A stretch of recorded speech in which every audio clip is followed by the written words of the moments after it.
At ayun nga guys, may vlog for today is magpapagiling tayo ng 2 sakong kaban na palay. So ayun guys, pinadinala ko na dito sa may gilingan. Pinahintay ko na lang na magpaandar sila ng gilingan. At maya maya nga po guys ay nagpaandar sila ng gilingan at ginigiling na yung palay ko guys.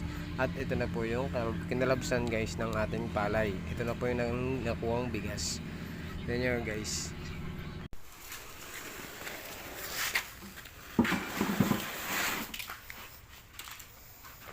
Dalawang sako.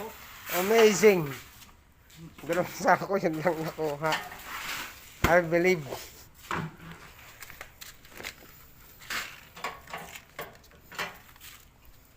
Guys, 2 sako yan lang ang nakuha. Ito yung ipa. Gano'ng kilo ngayon ng ipa?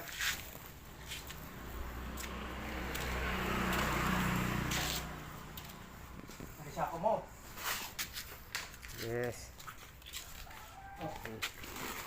Okay, saka lima ko. Ano ba? Sino ka pero gusto nga palagan? Sapain. Bayad na tayo.